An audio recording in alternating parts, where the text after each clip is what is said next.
Good morning friends. आज मैं आपके साथ शेयर कर रही हूँ एचएनबी गढ़वाल यूनिवर्सिटी का एमएससी जूलॉजी का सिलेबस। ये मैंने अपने चैनल पे वैसे डाला हुआ है, तो किसी का ना मुझे कमेंट आया था कि जैसे कि इसको ना अच्छे से आप समझा दीजिए, तो आज मैं आपको बताती हूँ। ठीक है, इसमें आपके पास फर्स्ट सेमेस्टर में आपके पास 4 सब्जेक्ट होते हैं। इसमें फर्स्ट आपका एनिमल डाइवर्सिटी, सेकंड आपका होता है cell biology and molecular biology, third आपका होता है genetics, evolution and taxonomy, fourth paper आपका होता है डेवलपमेंट बायोलॉजी एंड पैरासिटोलॉजी। तो जो ये प्रैक्टिकल पेपर होते हैं, तो फिर इसमें आपके ना 100 मार्क्स के 2 प्रैक्टिकल होते हैं। इसमें आपके पास जो ये ऊपर के 2 पेपर होते हैं ना, एनिमल डाइवर्सिटी हो गया और दूसरा हमारे पास सेल बायो वाला हो गया, तो इन दोनों को ऐड करके हमारे पास एक प्रैक्टिकल बनता है। इन दोनों से हमारे पास एक प्रैक्टिकल का सब्जेक्ट बनता है। ठीक, और जो सेकंड वाला हमारे पास प्रैक्टिकल होता है, उसमें ये जो C003 और C004 आप देख रहे हो ना, इनका सिलेबस मिला के हमारे पास लैब 2 का कोर्स बनता है। ठीक है, इन दोनों के सिलेबस से ही लैब 2 होता है और ऊपर के सिलेबस से लैब 1। ठीक इसी तरह हमारे पास सेकेंड सेमेस्टर का होता है। ये आपके पास सब्जेक्ट हो गए, और एनिमल डाइवर्सिटी 2 हाई non chordata, second subject animal physiology, fourth subject हमारे पास instrumentation, computer application and biostatistics, fourth subject हो गया एलिमेंट्री बायोटेक्नोलॉजी एंड माइक्रोबायोलॉजी। इसमें भी ये 2 सब्जेक्ट आपके होते हैं और फिर ये 2 सब्जेक्ट होते हैं। तो इन 2 से आपके जो बनते हैं वो लैब 1 बनता है और ये लैब 2 बनता है। लैब 2 बनता है आपका जी C009 एंड C010, ये ना आप देख रहे होंगे।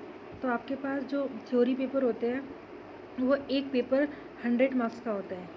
थ्योरी पेपर में एक पेपर आपका 100 मार्क्स का होता है। तो आपके पास 4 थ्योरी पेपर है, तो 4 पेपर यानी कि 400 मार्क्स का, 400 मार्क्स का हो गया। ठीक है, ये मैंने 4000 लिया, कोई नहीं है। तो फिर जैसे 400 मार्क्स का भी पेपर हो गया ना, तो आपके पास 100 मार्क्स के 2 प्रैक्टिकल होते हैं। तो टोटल जो आपका फर्स्ट सेमेस्टर के मार्क्स बनते हैं वो 600 बनते हैं। ठीक है, तो 600 में से आपके पास सभी के पास एक इंटरनल एग्ज़ाम्स होता है। ठीक है, इसको 2 पार्ट में डिवाइड होता है, 60 + 40, ये सब सब्जेक्ट में होता है। ठीक है, सब पेपर 1, पेपर 2, पेपर 3, पेपर 4 और पेपर 4 ये हो गए, और फिर 2 प्रैक्टिकल होता है हमारे लैब 1, लैब 2। ये भी 100 मार्क्स के होते हैं और ये भी सेम इसी तरह होते हैं। सब 60 का इसका एक्सटर्नल एग्ज़ाम होता है जो यूनिवर्सिटी द्वारा लिया जाता है। ठीक है, और 40 नंबर का तो इन सभी सब्जेक्ट में इंटरनल होता है, सभी में होता है। तो उस 40 में टीचर, मतलब वो तो जो टीचर होता है, टीचर के ऊपर डिपेंड करता है कि वो 40 का एक ही टाइम ले रहे हैं। कभी कभी ऐसा होता है कि वो 2 एग्ज़ाम ले लेते हैं, 2020 के रिटर्न एग्ज़ाम्स। और कभी कभी ऐसा होता है कि कोई टीचर मतलब 20 में तुम्हें असाइनमेंट दे देगा कि 20 का तुम असाइनमेंट बना लो और 20 का तुम्हारा रिटर्न ले लेगा। वो तो टीचर के ऊपर डिपेंड करता है कि टीचर के जैसा बोलता है वैसा करना पड़ता है। ठीक है, और अब आते हैं थर्ड सेमेस्टर पे। थर्ड सेमेस्टर में एक बच्चे ने मुझे कमेंट किया है कि ये थर्ड पेपर में इतने सारे सब्जेक्ट मतलब उनको समझ नहीं आया, तो मैं आपको बताती हूँ। इसमें भी आपके पास ये हो गया, first paper animal diversity core data, second paper ecology and wild life, and फिर इन दोनों से बेस्ड एक लैब कोर्स होता है, जैसे ऊपर आपने देखा ये 2 सेमेस्टर में। ठीक है, फिर अब देखते हैं पेपर थर्ड। इसी में बच्चों को शायद कन्फ्यूज़न हो रहा होगा, हमें भी हुआ था जब, चलो मैं आपको बताती हूँ। हैं, इसमें आपके पास ना ये 4 पेपर दे रखे हैं, fish biology, entomology, environmental biology या रिप्रोडक्टिव बायोलॉजी। तो इसमें से आपको ना ये सब नहीं पढ़ने होते हैं, आपको एक ही पेपर पढ़ना होता है। इन चारों में से एक ही पेपर पढ़ना होता है। ये स्पेशलाइजेशन होता है कि आपकी एमएससी किस सब्जेक्ट से स्पेशलाइज्ड हो, मतलब किस सब्जेक्ट से स्पेशलाइजेशन आप कर रहे हो। तो आपको ना इसमें से एक ही लेना होता है। ये डिपेंड करता है टीचर पे। कोई टीचर सिर्फ वहाँ पे एक ही कोर्स, एक ही किसी भी एक पर्टिकुलर पेपर को वहाँ से अप्लाई कर देते कि आपको यही पढ़ना है, मतलब इस कॉलेज में तो यही पेपर आपको मिलेगा। ठीक है, और कभी कभी ऐसा होता है कि कोई टीचर 2 पेपर चलाते हैं कि 2 पेपर के ऑप्शन है, आप दोनों में से कोई एक ले लो, मतलब जिसको जो लेना है वो ले सकते हैं।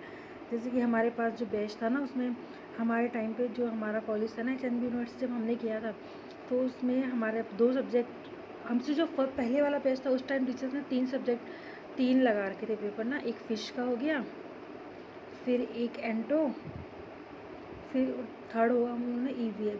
रिप्रोडक्टिव बायोलॉजी नहीं थी कॉलेज में, ठीक है। वो ऑप्शन में दिया है, वो किसी कॉलेज में होता है और किसी में नहीं होता, वो टीचर्स के ऊपर डिपेंड करता है, टीचर कैसे अवेलेबल है। एक जो भी कंडीशन टीचर्स के होते हैं वो टीचर्स ही डिसाइड करते हैं कि कौन सा पेपर, ये यूनिवर्सिटी, मतलब इसमें से आपको बस ये है कि एक ही पेपर पढ़ना होता है, ठीक है। और कभी कभी ऐसा होता है कि सभी मतलब कोई टीचर सभी के लिए एक ही पेपर कंपलसरी कर देते हैं कि सभी को एक ही पढ़ना है, वो टीचर बताएंगे। और फिर जो पेपर आप थर्ड सेम में ले दो, जैसे मान लो सपोज़ आपके पास 20 बच्चे हैं MSc ग्रुप में, तो 20 में से 10 बच्चे, 10 बच्चे का 2 ग्रुप बन गया। वो तो ज़रूरी नहीं है कि आप इक्वली करो, ऐसा भी हो सकता है कि 3 इधर आ गए या 4 उधर चले गए, या ऐसा भी हो सकता है कि 15 बच्चों ने कुछ लिया या 5 बच्चों ने कुछ लिया, तो मतलब वो कॉलेज के ऊपर डिपेंड करता है, कॉलेज मतलब वहाँ का डिपार्टमेंट कैसा चाहता है, क्या है, ठीक है।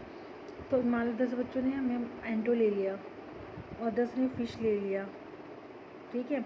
तो जिन्होंने थर्ड सेमेस्टर में एंटो लिया है ना, और जिन्होंने फ़िश लिया है, उनको थर्ड पेपर, ये उनका थर्ड सेमेस्टर में थर्ड पेपर हो गया है ना। थर्ड सेमेस्टर में थर्ड पेपर नंबर थर्ड। तो जो उन्होंने लिया है, तो जो उन्होंने थर्ड पेपर लिया वही उनको फोर्थ पेपर पढ़ना है। फोर्थ पेपर उनका वही रहेगा। जैसे किसी ने थर्ड पेपर एंटोमोलॉजी फर्स्ट लिया है, तो उसको फोर्थ पेपर लेना पड़ेगा। ये यहाँ दिख रहा होगा आपको, एंटोमोलॉजी सेकंड, ये उनको लेना पड़ेगा। वो ऐसा नहीं कर सकते कि पेपर थर्ड में आपने फ़िश ले लिया और पेपर फोर्थ में आप एंटो पढ़ रहे हो, नहीं, ऐसा नहीं होगा। आपने अगर यहाँ पे एंटो पढ़ा है तो आप फोर्थ पेपर भी एंटो ही पढ़ोगे, और फिर अगेन फोर्थ सेमेस्टर, मतलब फिर आप फोर्थ सेमेस्टर में भी वही पढ़ोगे, वही उसी सब्जेक्ट को पढ़ोगे जो आपने थर्ड में ले लिया है, ठीक है ना।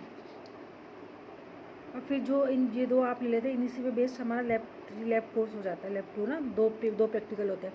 ये भी सेम होता है, 100 मार्क्स का पूरा पेपर होता है। 60 मार्क्स का इसमें, 60 मार्क्स का इसमें एक्सटर्नल एग्ज़ाम होता है, जो यूनिवर्सिटीज़ पेपर लेते हैं अपने एक्सटर्नल, आप लोगों को बताइए। और 40 मार्क्स का इसमें इंटरनल होता है, वो टीचर्स डिसाइड करते हैं मतलब कि कैसे लेना है। उसमें आप असाइनमेंट भी दे सकते हो 20 मार्क्स में, 20 मार्क्स का रिटर्न ले सकते हैं। या फिर आपके वो कभी कभी ऐसा होता है कि वो 40 मार्क्स का एक ही साथ ले लेते हैं पेपर, या कभी कभी ऐसा होता है कि मतलब वो 20-20 करके 2 पेपर आपके रिटर्न ले लेते हैं, वो टीचर्स बताते हैं। फोर्थ सेम में आप देख सकते हो, फोर्थ सेम में भी आपको यही है पेपर, ये जो 2 पेपर ऊपर होते हैं ना, आपने थर्ड सेम में भी देखा होगा, मैं दिखाती हूँ। हाँ, ये एनिमल डाइवर्सिटी, कोड डेटा, ये इकोलॉजी, ये कंपलसरी होते हैं, ये तो सभी को पढ़ने हैं। चाहे आपके MSc में 50 बच्चे हैं, चाहे जो जितने भी है, मतलब जितनी सीट होगी गवर्नमेंट्स में, जो भी होगा, तो आपकी कंपलसरी है। बस आपको जो चॉइस मिलेगी ये यहाँ से और यहाँ से मिलेगी। जो आपने यहाँ पे लिया वही आपको यहाँ पे पढ़ना पड़ेगा। एंटो फर्स्ट लिया तो एंटो सेकंड यहाँ पढ़ोगे आप।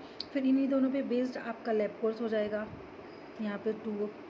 अब इसी ऐसे ही फोर्थ सेमेस्टर में है, इसके पास आपके पास पेपर 1 एंडोक्राइनोलॉजी आ जाएगा, एंड एनिमल बिहेवियर, पेपर 1 ये भी कंपलसरी है सभी बच्चों के लिए।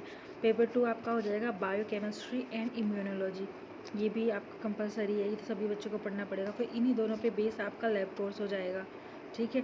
फिर ये यहाँ से आप वही सब्जेक्ट लोगे जो आपने थर्ड सेम में पढ़े, जैसे किसी ने एंटो लिया था तो वो फिर अप्लाइड एंटोमोलॉजी लेगा, और फिर यहाँ पे वो फोर्थ पेपर में लेगा मेथोडोलॉजी इन एंटोमोलॉजी। फिर इन्हीं दोनों पे बेस्ड हमारा प्रैक्टिकल होता है लैब 2, ठीक है। आई होप आपको मेरी वीडियो अच्छी लगी हो, और जो मैंने आपको बताया आपको अच्छे से समझ में आया हो। अगर आप मेरे चैनल पर नए हैं तो प्लीज़ मेरे चैनल को लाइक एंड सब्सक्राइब ज़रूर कीजिएगा। Thank you.